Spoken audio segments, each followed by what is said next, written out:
Somnath Babu unfortunately could not come. And at least some young people here may not know that he was a great parliamentarian, but so was his father. His father, N.C. Chatterjee, was from the Hindu Mahasabha, and Somnath Babu became a communist. But the, among the best parliamentarians of their time were two Bengalis of the right wing, Shyama Prasad Mukherjee and N.C. Chatterjee. And Nehru was always there to listen to them because they were so good. Likewise with Vajpayee. And I think things changed from the 70s, and Indira Gandhi has something to do with it because she introduced this culture of paranoia and suspicion, and that's carried on. And dismissal and disembowelment. Yeah, and I'd say what difference between, Really. and I'd say, my son has just come back from studying in America, and he and I often argue because he thinks that the animosity and suspicion is even greater in America between the Republicans and the Democrats. But I think, Mark, in some ways, the UK is quite good. I mean, Ed Miliband, when he disagrees with David Cameron and asks him questions at Prime Minister's Question Time, doesn't claim he's in the pay of, his Italian masters or some Nickerwalas or whatever, right? It's or argument Exxon or whatever. It's argument about policy. No, I think you're absolutely right. I think it goes back to what I was saying. I myself actually have suffered from attacks in Parliament here, and on more than one occasion when I used to work at the BBC, we were accused of being the foreign hand about to destabilize India. And whenever I met an MP after that, I would say to them, well, you have a pretty poor opinion of your country if you think that I can destabilize the whole of your country for you. But that's just another example of these extremes. And of course, it's really sad to see how bad Parliament is now, how much it has deteriorated, and to read in the papers how many days state assemblies bother to meet for even. The whole idea of dialogue, which is meant to be part of Parliament, seems to have disappeared. But do you think that comes in waves? Like, Thatcher also polarized governments. Between Michael Foot and Thatcher, there was no love lost. It got really nasty. Reagan, and then with Bush and post-Clinton. So does democracy necessarily have to work in ways where there are times when there are parties who will absolutely like to behead each other, and then as the middle ground gets more powerful, that there's more dialogue and more give and take between, and then it gets polarized again? Is there kind of a pattern that you would say you see in all democracies between, say, in France, Germany also? I would say very briefly, and Ram is much better qualified than me to say it, but I really think that it is since the days of Indira Gandhi there has been a steady decline in this particular aspect of politics. Yeah, I think as Chow En-lai famously said when asked what he thought about the French Revolution, it's too early to say, right? And we are a young democracy, so we are only 60. Our first election was held 62 years ago. Britain, although as Mark pointed out, the first British elections were on a restricted franchise, at least the tradition of electing people going to Parliament goes back to effectively 200 years. So there, the waves that you talk about, Ruchi, may be more discernible. Here there was a high point where there was a very good, intense argument, a constructive argument and debate. In the 50s and 60s, it starts declining. Then people don't talk at all. Then they shout mics, throw mics. So maybe as you have a new middle class, you have more reflective politics emerging. In 30 or 40 years' time, in the lifetime of some of the younger people in this audience, you may see a more mature, deliberative democracy emerge. But at the moment, as Ruchir also pointed out, often it's even worse in the States. I mean, if you think that the Trinamool and the CPM detest one another, come to Tamil Nadu and observe the DMK and the AIDMK at work. Yeah, absolutely. Well, another question. Each election that I remember from 72 onwards has always been, oh my God, this election could make or break the country. Our democracy is flying on one engine, it can crash, or the train is about to come apart at the seams, and if so-and-so doesn't win or so-and-so. Each election has had that kind of like brouhaha about it, that kind of air about it. But each time we somehow manage to slide through to the next elections. Why do you think each election is a crisis? Well, I think India is forever thinking that that this crisis is the absolute end. I mean, I remember vividly after the Ayodhya, of the pulling down of the mosque in Ayodhya, The papers in India were full of moaning this is the end of secularism, this is a real dramatic turning point. Well, I wouldn't deny it may have been a dramatic turning point, but it certainly wasn't the end of secularism. And every election, you're right, people do think that this is the end of the road, and this one we're coming up now, everyone thinks that we've reached a great crisis and either there's a turning point or a disaster lies ahead. And I think that this is somehow or other seems to be a feature of public life in this country. But what one has to say is that if you look at the crises which India has been through since independence, and you see that it has emerged all these years later, now in 2014, about to hold another election. And one thing we, I hope, can say with confidence, because it has always happened before, and this is something crucially important, I think, which people sometimes forget about elections. So far, every election, the opposition has accepted the result. What goes wrong in so many countries is the opposition doesn't accept the result. So I think that perhaps India does sometimes over-dramatize its problems, but in the end, it always pulls through.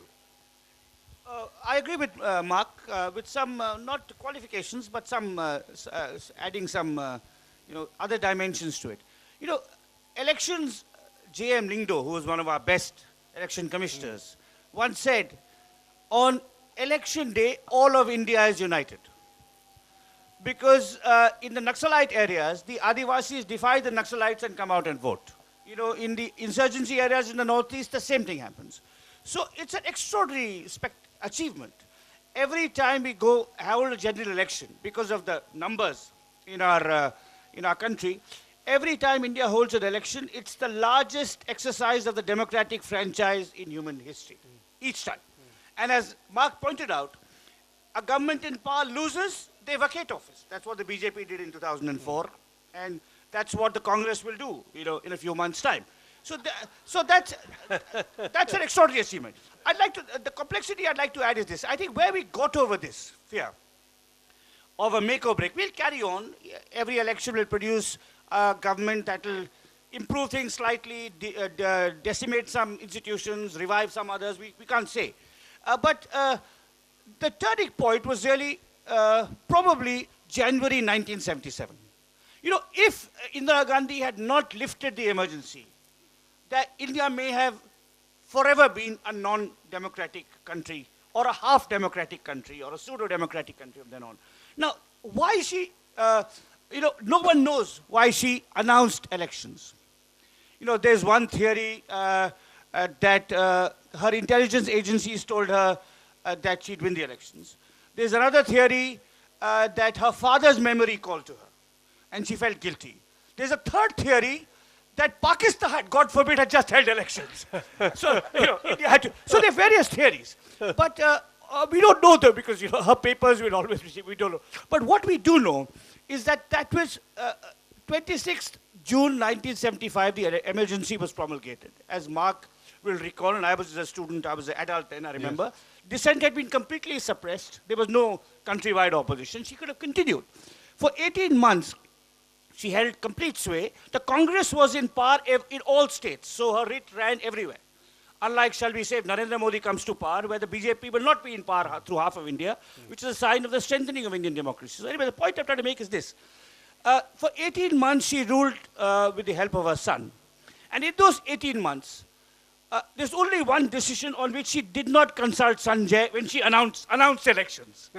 That we know, that she just went and announced it. No, I think that, for all the nasty things she did, that, whatever you want to call delayed mea culpa, sort of, I think that's Bhimruti, we would say in Bengali, Bhimruti, a sort of rush of blood to the head of old age. Can I just add one little thing to what Ram says? I absolutely agree about the huge significance of that election. I always think it's very important to remember that she did not lift the emergency.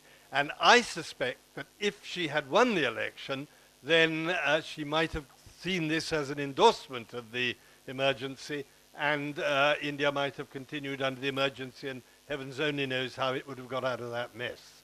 So I think it's very important to remember that little point as well. So now, two questions.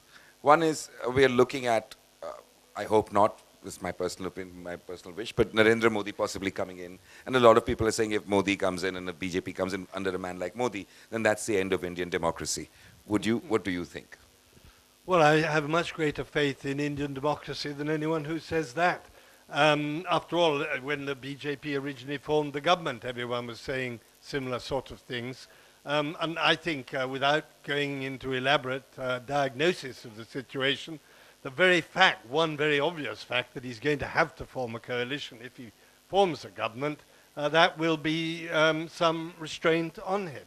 And I also think that if he takes things too far, there will be a sufficient number of upsets, protests, disasters that he will create if he goes too far, I say. And India will, through those, right itself again. So I'm not saying I would like to see Mr. Modi as Prime Minister. I would not like to see him.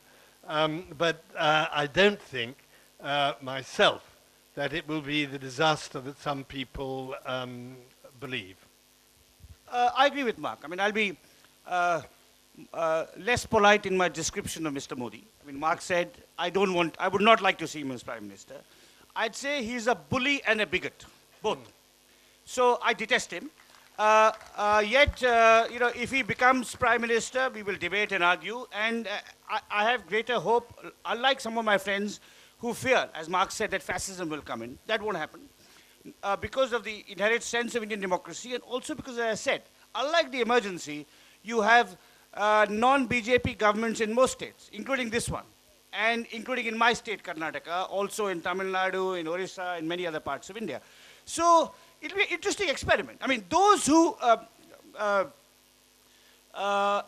slightly more sympathetic to Mr. Modi think that it's possible he will change. Now, I kind of doubt that. I think at 62 you can't have a personality transformation. You can have it at 25, right, or 30. And if you look at his, behavior in Gujarat, where intellectual freedom is suppressed, and where there's, when he talks, he says "main, mujhe, mera, maine." It's always the first person pronoun.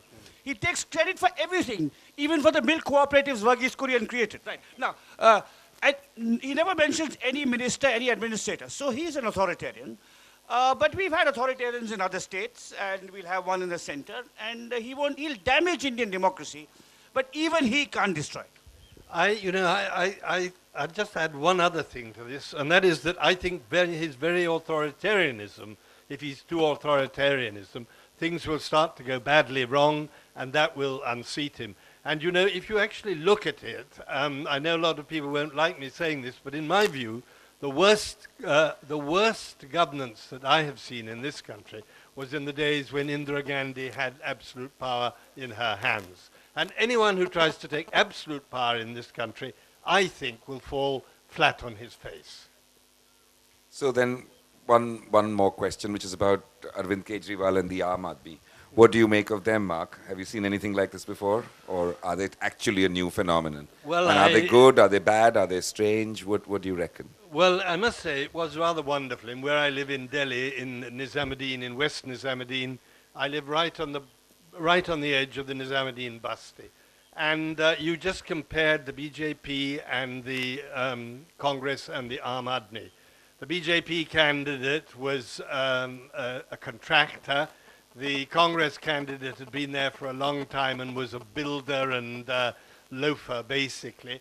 And the Aam Aadmi, and neither of them bothered to canvass in our area, and the Aam Aadmi arrived 3 times. They went to different parts of this very little area where I went. They were young people. They were hugely enthusiastic and everything. So I thought it was a very exciting experiment. Of course, one is very worried about the way it has gone since then.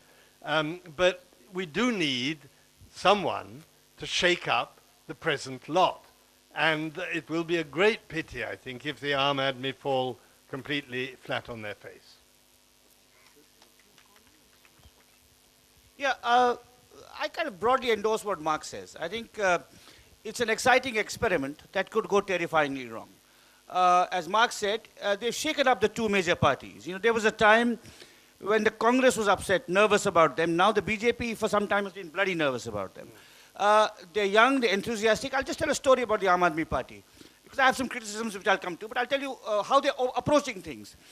An acquaintance of mine wants to fight an election. And of course, he can't join the Congress or the BJP. So he thought he'll try. He's been a social worker who's done wonderful work. He thought he'll try for an Aam Aadmi Party ticket.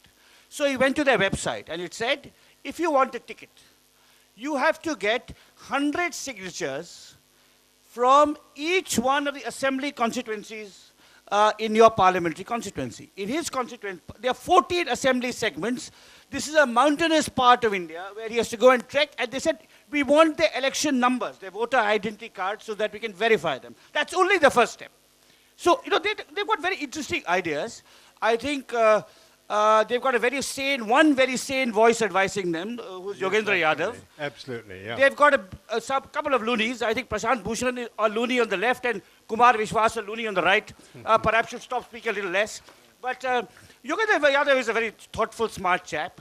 I think they have to be a party for the long haul.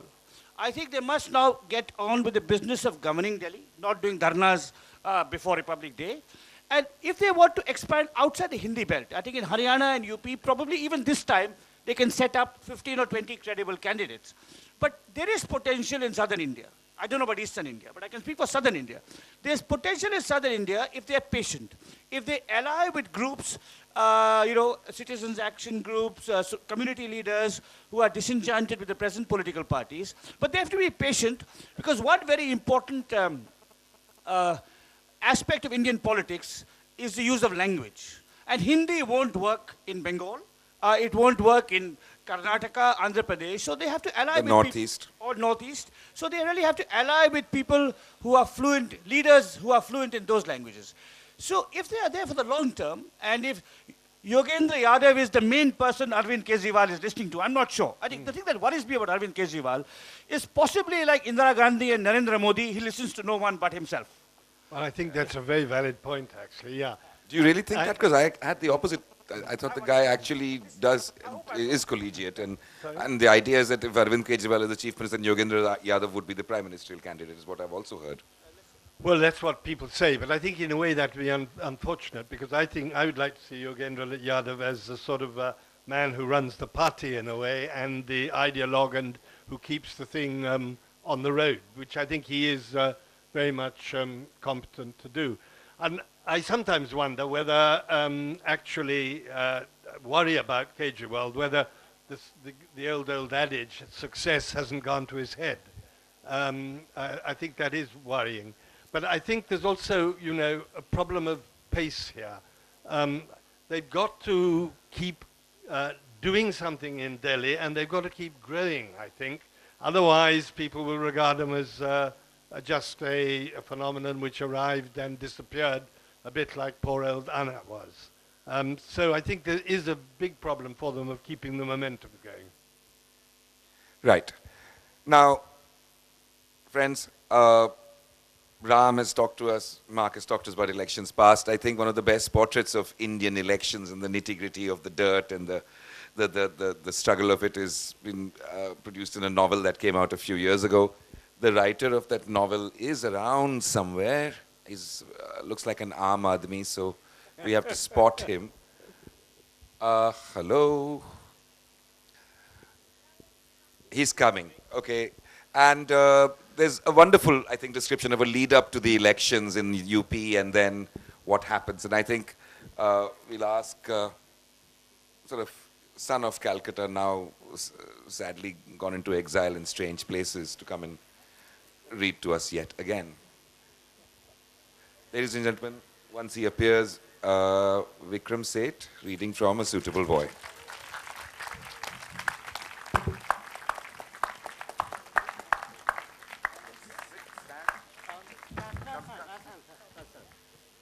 Oh. Should I stand on the chair? Is that a short? You're allowed to sit, Victor. I'm allowed to sit. Whatever I was pretty much dragged on because Somnath didn't turn up. So they said, well, That's because you look like him a bit. I resemble, yeah, well, I was born in Calcutta, and I'm a great fan, in fact, of our first election commissioner. And I, like you, think, a street should certainly be named after him. But, one of the very interesting things about the first general election, because at that time, you had, and I think it went on to the second election as well, you didn't mark the ballot on the paper. You chose a ballot and then you put it in a box which had the symbol of that particular party. Now, of course, what that meant was that if some boxes disappeared, then lots of votes, I mean, it wasn't as if a mixture of votes disappeared, pretty much all the votes of that party disappeared. That didn't happen, in effect, and it was, the system was changed, but lots of other things. Since you mentioned, and there's a lot in this book about the election. In fact, the fate of the Minister of Revenue, the fate of many other people, Man's father, depends upon which constituency he chooses, how he fights the election, whether Nehru visits him, whether a kind of scurrilous pink flyer saying that his son is murdered, all that goes around. And also the fact that the voting numbers were so high and unpredictable that when the boxes had been counted, they thought there could be not enough votes and that a certain person had won because his boxes had been counted. But then when you got to the next person's boxes, you found that actually the voting had been higher than expected.